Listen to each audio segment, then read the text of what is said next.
இன்றைக்கி நம்ம புதினா ரசம் எப்படி செய்கிறது அப்படின்னு பார்க்கலாம். இது ரொம்ப டேஸ்டி, ரொம்ப ஹெல்த்தியான ஒரு ரெசிபி. குயிக்காக பண்ணிடலாம். இது வந்து சுட சுட சாதத்தோடு வச்சு சாப்பிட்றதுக்கு ரொம்ப நல்லாயிருக்கும். இதை செய்கிறதுக்கு தேவையான பொருட்கள்: கொஞ்சம் கடுகு, 1/4 டீஸ்பூன் உளுந்து, 1/4 டீஸ்பூன் சீரகம், 3 சிகப்பு வத்தல், கொஞ்சம் கருவேப்பிலை, புளி, மல்லி இலை, 5 பல் பூண்டு, 2 தக்காளி, 3/4 கப் புதினா.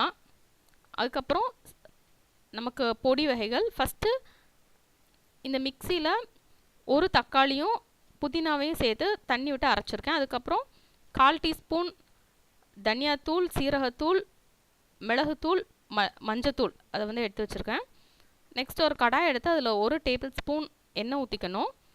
எண்ணெய் சூடானதுக்கப்புறம் அதில் கடுகு போட்டு அது நல்லா பொரிஞ்சதுக்கப்புறம் உளுந்து, சீரகம் எல்லாம் போட்டுக்கணும். அதெல்லாம் பொரிஞ்சதுக்கப்புறம் சின்ன சின்ன துண்டுகளாக சிகப்பு வத்தலை வெட்டி போட்டுக்கணும்.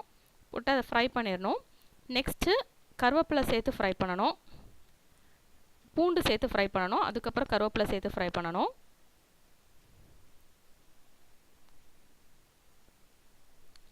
இது ஃப்ரை ஆனதுக்கப்புறம் இதில் தக்காளியை வந்து சின்ன சின்ன துண்டுகளாக கட் பண்ணி அதை போட்டு ஃப்ரை பண்ணிக்கலாம். தக்காளி லேசாக குக்கார வரைக்கும் இதை ஃப்ரை பண்ணிக்கணும். தக்காளி குக் ஆனதுக்கப்புறம் இதில் நம்ம அரைச்சி வச்சுருக்கிற அந்த பேஸ்ட்டை சேர்த்து ஃப்ரை பண்ணிக்கலாம். நம்ம ஆல்ரெடி இன்னொரு தக்காளியையும் புதினாவையும் சேர்த்து அரைச்சி வச்சுருக்கோம். அதை வந்து நம்ம போட்டு பச்சை வாசனை போகிற வரைக்கும் நல்லா ஃப்ரை பண்ணணும். இது நல்லா ஃப்ரை ஆனதுக்கப்புறம் இப்போ ஃப்ரை ஆகிட்டுருக்குது. இதில் தேவையான அளவு உப்பு சேர்த்துக்கணும்.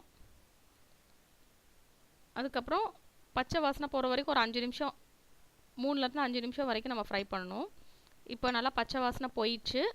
நெக்ஸ்ட்டு இதில் புளித்தண்ணி சேர்த்துக்கலாம். புளித்தண்ணி சேர்த்து இதை நல்லா கொதிக்க விடணும். 2லேருந்து 3 நிமிஷம் வரைக்கும் கொதிக்க விடணும். தேவையான அளவு தண்ணி சேர்த்து கொதிக்க விட்டுக்கலாம். இது நல்லா கொதித்ததுக்கப்புறம் இதில் நம்ம மஞ்சத்தூள், தனியாத்தூள், மிளகுத்தூள், சீரகத்தூள் சேர்த்து 1 நிமிஷம் கொதிக்க விட்டுட்டு நெக்ஸ்ட்டு மல்லி இலையை பிச்சு போட்டு திருப்பி ஒரு நிமிஷம் கொதிக்க விட்டுட்டு நம்ம ஸ்டவ் ஆஃப் பண்ணிடலாம். அப்போனா நமக்கு புதினா ரசம் ரெடி ஆகிடும். இப்போ நம்ம எல்லா ஸ்பைஸ் பவுடர்ஸையும் போட்டு கொதிக்க விட்டுட்டோம். நெக்ஸ்ட்டு இதில் மல்லித்தூள் போட்டு கொதிக்க விட்டுட்டு நம்ம ஸ்டவ் ஆஃப் பண்ணிடலாம். இப்போது டேஸ்டியான புதினா ரசம் ரெடி.